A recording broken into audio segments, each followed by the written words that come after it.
Francisco. They say we all gonna have them days where you go through that. Nothing really much to say. It's just where you at. Taking one as you Kind of look at the made. camera and such. But they don't like the way. Yo, what's going on, everybody? You know what it is. My name is Fransisco Phoenics, and today I'm here with my man Mike. Mike, better known as T. Hoober. T. Hoober. T. Hoober's been around for a long time doing artwork in the Valley. Having nothing but fun. Love it. Hell yeah, man. It's How about you?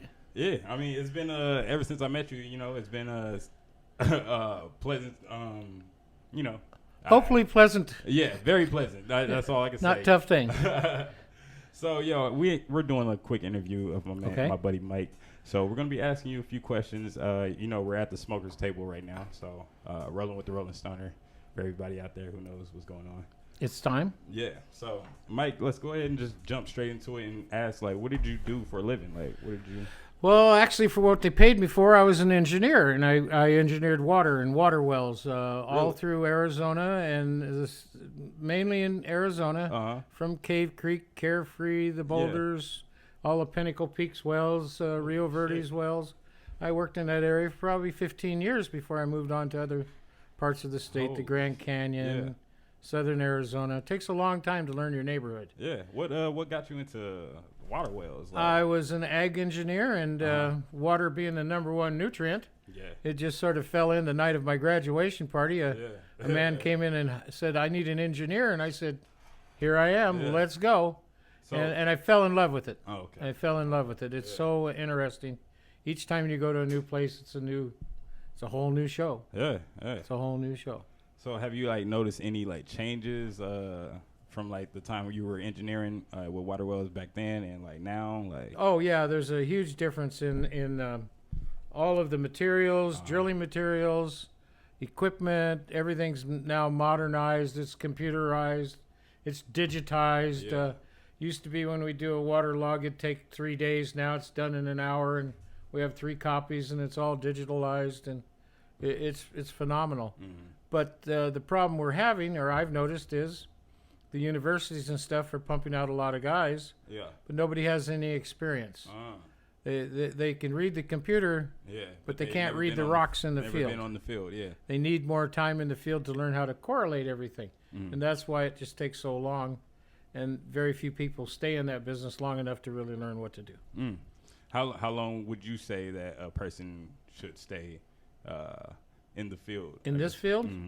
His entire career. 40 years. I was in 44 years.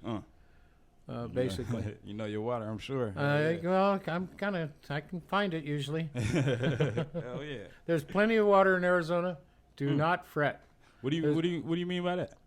There's water underground. It's not on the surface. People think there's no water here because they can't see it.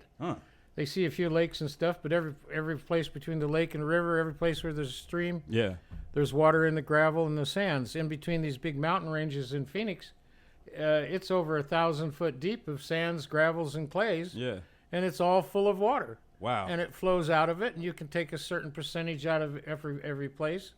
And I'm going to go out on the line, and I'm going to say there is no water shortage in Arizona. Wow. There's a management and distribution problem. Okay, because I was going to ask that, because there are places supposedly a drought over here in the West Coast. The West Coast has different situations. Okay. Different conditions. Economics has brought in the wineries and such up and down the coast heavy. They come in and build real deep wells. They're taking the water off the top stuff, and now they're starting to dewater areas in the coast. They've had subsidence of 40, 50 feet. And once an area subsides, because it's the draining of clay, that's it. Wow. You're done. Yeah. What really needs to be done through California is you need to go in and start dewatering water in ships along the coast and tendering fresh water in from the sea. Yeah. Damn. Okay. There's a huge supply of it. It's a whole lot of all we seawater. need is a little energy, and whatever salt you take out is the same as salt that was already there. Yeah. Or you take out the salt and sell it, because they use salt everywhere in the world.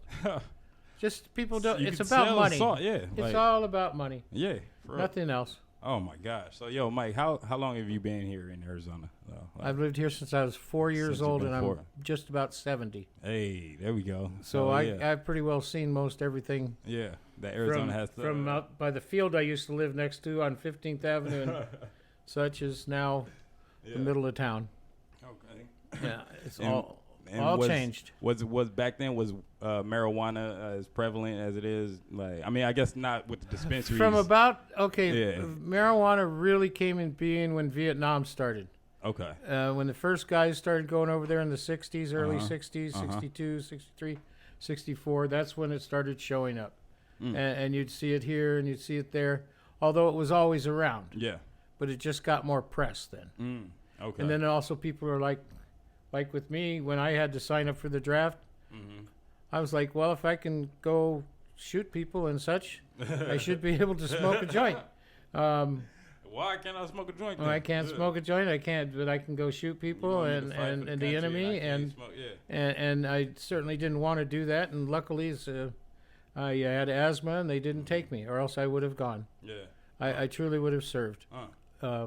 Reluctantly, but I would have done it. Yeah. Because both my father and uncles were service people.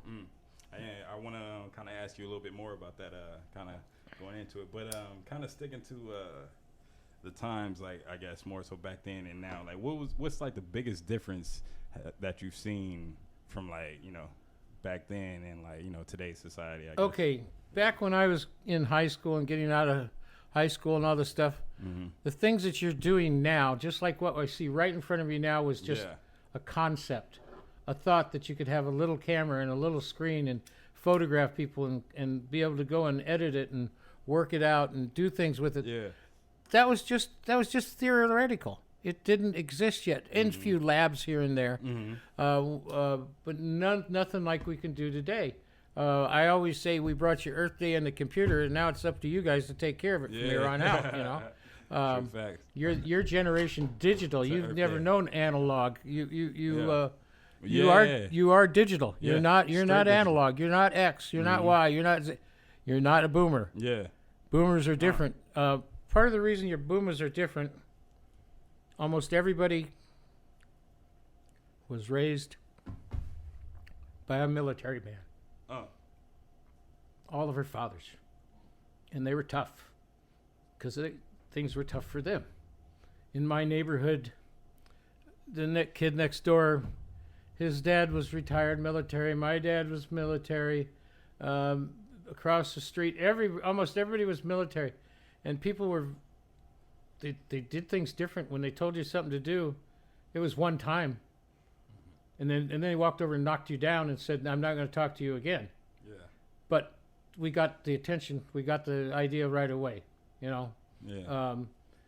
Like I say, now my parents would have said they're going to be arrested for abuse. Back then, it was just, my God. Back then, it was just squaring our asses away so we wouldn't fuck up and get thrown in jail. Yeah. That's all it was about. It's just like, don't touch the oven. Don't touch the oven. Put them in the corner. Put them in the corner. My mom said, go ahead, grab the oven. Yeah. Do it. Well, okay, not going to do that again, are you? Yeah, Yeah, now never. you know. Okay.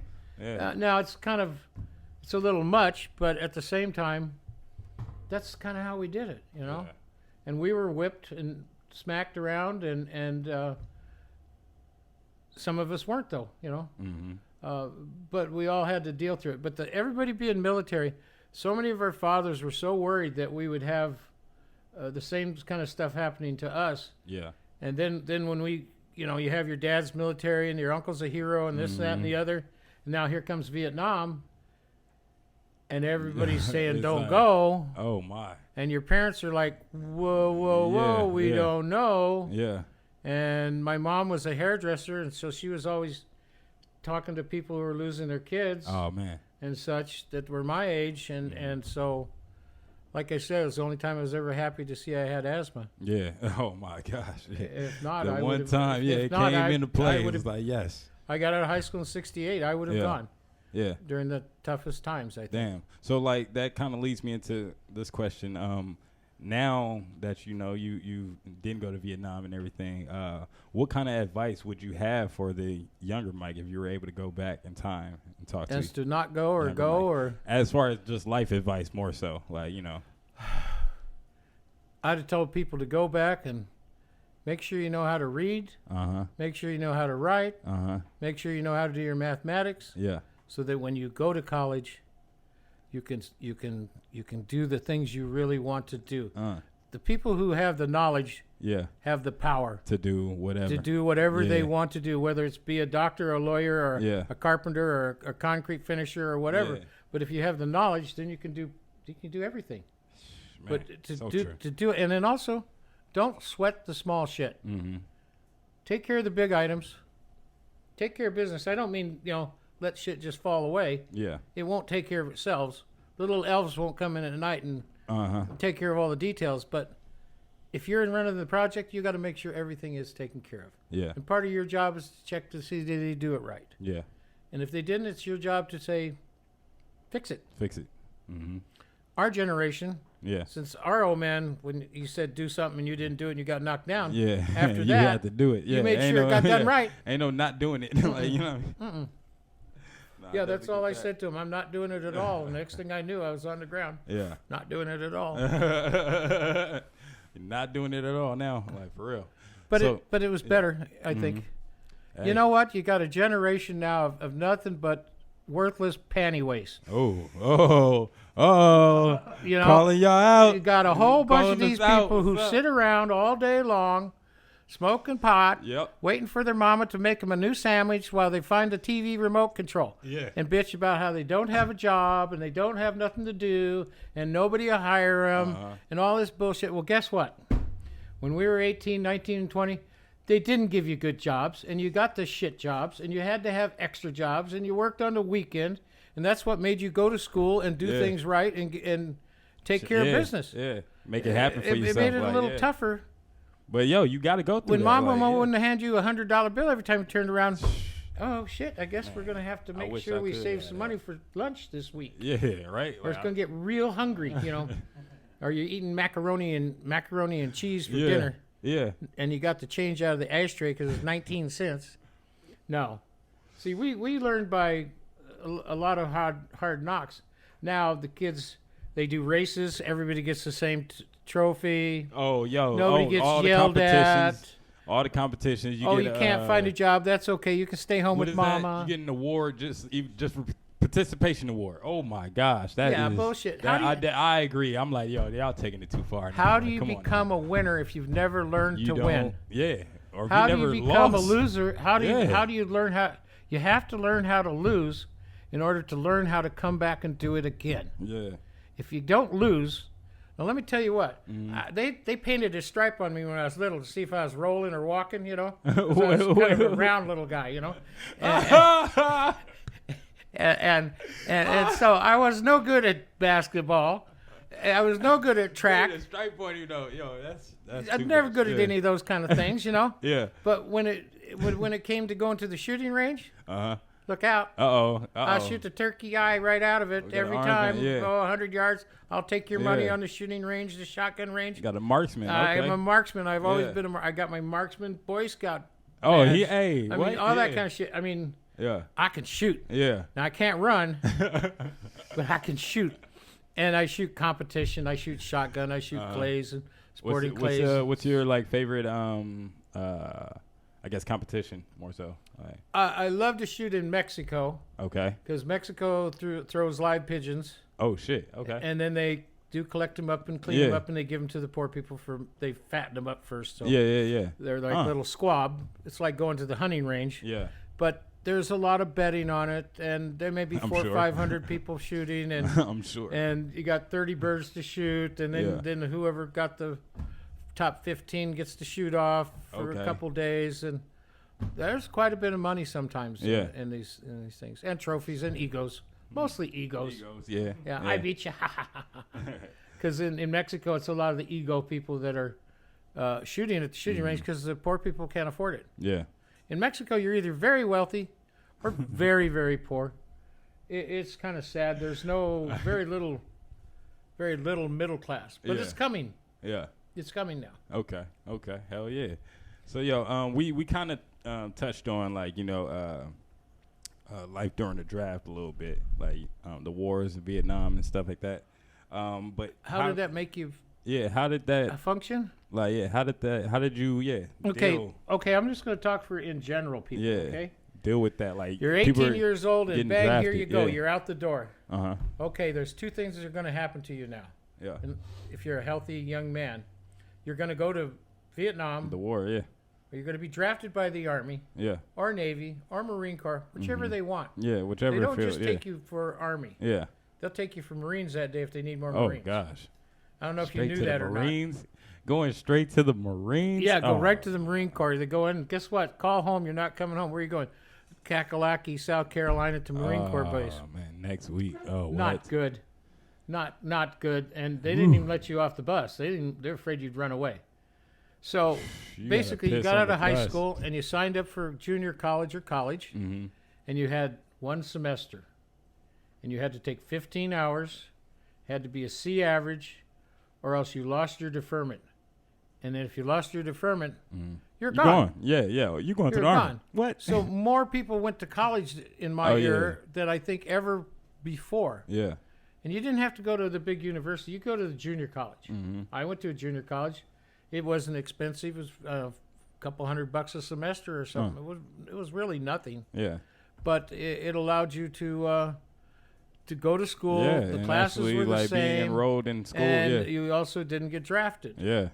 And then with me, when I hit Yeah. after junior college, Yeah. I lost my deferment because I couldn't work full time and go to school. Uh-huh. And that's when they called me up and they said, "You got asthma. We don't want you." Yeah. And I said, "Oh, okay, thanks." Now it's gone. Yeah. And but I wanted to go to college because I said knowledge is power, and Yeah. power is what gets you all the toys you want. As you see the boats and the campers and Yeah. the you houses got and the quite a few photo toys. stuff, and I mean, Yeah. you name it, I got all the toys. By the way, yeah, this is one of his prints, man. Like Yeah, that did in 1968 1968 in man. Tempe, Arizona. Man. All along the river bottom were these houses that had these scrappy little things on them, and Yeah. this I call promises. The girl had a little diamond ring Yeah. making Man. promises. Such a The nice boyfriend was going to make the promises. Yeah. see. Make the promises. Yeah. Promises. Ooh, We'll see. Oh shit! God damn. But Promises anyway, get me see, fucked I'm up, stoned. I too. forgot what you're saying. Nah, you're fine. We were talking about life during the draft and everything. Yeah, and a Yeah. lot of people that Yeah. I think never would have gone to college Mm-hmm. went, and they kind of surprised themselves, I think, by Yeah. doing By a lot just better getting than up, they yeah, thought like, they would okay. do. Yeah. They made a lot of their parents happy by going to school. Mhm. And then after that, when the Vietnam thing basically cooled off and was going down, you Yeah. weren't drafting out of the U.S. They were just taking people out of Germany mainly Yeah. Okay. because they didn't want people from the U.S. going there because they were full of too much dissent. Okay. Mm. Yeah. And so you probably weren't going to get drafted after Yeah. 1972. But then lots of people had 4-year degrees by then. Uh-huh. Lots of people now went into business, went into, whatever they studied for, that I don't think would ever have done it. Okay, and this is why our generation, my generation, Yeah. brought you the first computers. Yeah. I mean, before 1968, there were 6 computers in the whole United States, and Bill Gates had one of them. Big ass. Big deal. The whole room is a computer and shit. Yeah, stuff like Yeah. that. They didn't have them. We built those. We built the first ones. Then we had the engineers that figured out, well, if we want the public to use them, we got to make these things friendly. Make them like more compatible. For Well, people, so like, yeah. the average guy can sit down there and do his anything. I'm sorry, my producers. Bring the mic a little bit closer. Okay. Yeah. Yeah, we allowed you the tools to do stuff with. Yeah. Okay. And then the next generation X that come along, they're like, yeah, hey, we can build computers, we can do this. Yeah. The Generation X can are start a making pretty it, wealthy group too. They're well educated, they're making some money, The their kids are doing good. Yeah. Now the millenniums, I'm sorry to say, too many of them I've met. I mean, there's always the exceptions, okay? Yeah.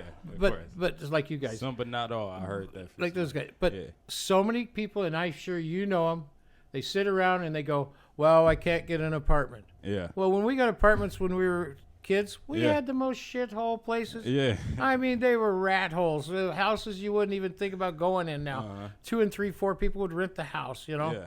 paint it up, fix it up the best you could, and then you had a house. But you didn't go home. You got a didn't- house now. You know what I mean? You Yeah. didn't take your your girlfriend home and tell your mother to go into the other room while you're hosing down your new girlfriend on the front couch. I mean, it wasn't any good. You Mom, stay out house. here. Yeah, Get out of here. Your mom's Come house, on, come on. Come on now. Grow up. You can't have that shit. Yeah. Well, if you're living at home as a millennium, going, Mom, would you go make us a sandwich real quick while I screw my girlfriend? Give it a break. Give it a fucking break. All right, so I think we're gonna skip. Oh yeah, no, I actually going back to the Vietnam Wars and like the draft era. Were you directly affected by the Vietnam War? And I was absolutely directly affected by the friends I lost to start off with. Okay, and my condolences as well. The overall fear that it always put into you about, geez, you could be the next guy that they take away. Yeah. Even though I had asthma, they always still said if things get really bad, we can still take you. You know, and then here you see some of your friends that went in that were the best football players, the best athletes, the strongest guys, the best boxers, everything. And they're there 4 months and they get killed. And you're like, wow, if they killed that guy, I don't have a snowball chance in hell, man. They're going to get me. Yeah. There ain't no way if they got him. So you always had that underlying fear. Yeah. And then you started having your friends come back. And, you know, you're the same age, so everybody's kind of, you think everybody's half nuts anyway. But all of a sudden you realize these guys are a little more nuts than we should be. Than average. They're a little angrier than we should be. Okay? Like when shit happens, they just snap. Boom, go, boom, tear people. That brings me into that next question. Like PTSD? PTSD. Like, here's what I think about PTSD, why so many veterans have it. And I'm sure some people say you're nuts, but so what? People are put in combat situations. When combat happens, my understanding is it's extremely fast. It's like right now. So you don't have time to think about it. You don't have time for reasoning. You don't have time to write a note or talk to your boss going, should I shoot this guy? He's shooting at me. No, you react as fast as you can with everything you've got to take the enemy down before he takes you down or your fellow men around you. Because there's just no discussing the matter, okay? Well, now... While bullets is flying around. So, and this happens to you over and over and over and over and over again. Just get trapped in the I think it implants so hard in your mind that when the situation gets bad and things go wrong, you revert right back to the violence rather than reverting back to what you were taught in Sunday school to talk to the guy and not be mad and be a nice guy and let's have some tea and not shoot at each other. But no, I have a bunch of my friends that they're combat Marines from Vietnam. I can imagine. Oh, I can't imagine. But see, I'm in the American Legion. I'm not a combat man, but my family was in it, so I'm in the Legion, and I photograph with them and stuff. And some of these guys, my best friends, somebody is do something, and they've had a couple drinks, and they get mad. Yeah. And I mean mad like you're like, oh, God, something bad is going to happen, kind of mad, you know? And then you calm them down and everything, and they're okay. Then the next day, you say, what was with you, man? They'll go, well, it's nothing. Yeah, I'm sorry, They don't even think about it. Yeah. It was nothing. Yeah. Just the same as they had in so many fights. You didn't dwell on them. You just did them and then to the next one. And the next time you got in that situation, you hope you were even faster and better than you were the last time. Yeah.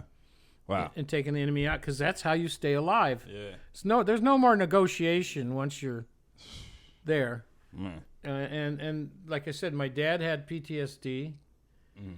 And back then when my dad had it, all they did was give him pills and then let him drink like a maniac and alcohol and drugs. That's not a good mixture. Not a good mixture. And I think I think they should allow veterans should all have marijuana issued to them. Bam, that's exactly my next question. Well, that's a big question on the VA right now. It's like, should veterans be, issued or allowed to, smoke marijuana? I think absolutely they should have the choice of wanting a medical marijuana card or the standard pills, whatever they need. Whatever they need to keep them calm. The case is, because a lot of those antidepressants and stuff are extremely strong. and you take it at 8 o'clock And- tonight, you're and- still a goofy boy in the morning, you know. Or Yeah. you know. You just talking out the side of your face. And then if you fall off the proverbial wagon and have a couple drinks on top of it, slammer it's bammer, not, yeah. man. These are not good combinations. It's not a good combo. Kids. You know what I'm saying? Yeah, They really need to take a lot more time with the with the vets. the veterans. The big problem with the suicide rate of the new guys due to the pressure they're under. Wow. They call it gun violence. It should be mental illness help for the guns and the gun violence in this country. Most of it is truly because of people having mental problems, and they need to spend more money there than other places, which I don't want to talk about because I always piss everybody off. Yeah. But more money for where it's needed is the best way I can describe it. You know? Okay. But Man. you know, It's the world's a wonderful place. There's a lot of issues out there, but it's a lot of beauty out there. I think our country is one of the best places in the world. I think we have some of the shittiest leaders. They don't listen to the people. The Congress people, you think they go to Mars at night or something? You know, they're telling people to buy insurance and they only make $2,000 a month if they're good, and they tell them to spend $1,200 a month on insurance. What's that about? Yeah. You can't do that kind of stuff, you know? It doesn't make any sense, you know? And the abuse in the system, the insurance system, where they say, buy from a provider. Yeah. Well, they got one provider in the whole state. It sounds like a lot of fraud going on. You'd think so, but nobody wants to say so. Yeah. Same as the problem with the kids on the border down in Mexico. That's the most ridiculous crap I've ever seen. Shit. Fucked up. Would you let your children be treated that way? Absolutely not. Nah, man. Not even for 24 hours, much less days, weeks, months. It's time for our government and time for the people in our government to say, I don't care what they say, we're going to go down and stop this. And the money they spend on each kid is they could get them each of their own room at the Holiday Inn with the money they spend on each of the kids to the agencies. It's obscene. Would that ever happen, though? God, we'd hope so. Yeah. We'd hope so before one afternoon some of the children get killed or die or something trapped in a fire or something horrible like that, you know. Something needs to be done for sure. Absolutely. They're children. They're not they're not bad guys, you know. I mean, no better way to end this segment, man. That was a good conversation, man. Thank you. Well, Mike, I didn't know what to say about anything other than what I know. Hey, I know what I know, and some of it's a lot harsher than you like, and some of it people don't like to hear, but that's what I like, though. Like, that's the whole point of like these type of interviews, like to get the honest truth of and going into this, no judgments, and just want to get the honest truth and like the experience. Well, I hope I didn't upset anybody too much, and I hope I did okay. Hey, man. I know the millenniums are not happy with me, but all I can say is get a goddamn job. Yo, one more time, man. Once again, thank you, Mike. You're welcome. Appreciate you being here, Fransisco Phoenics. Thank you, guys. Bye. Peace. Well, what do you think?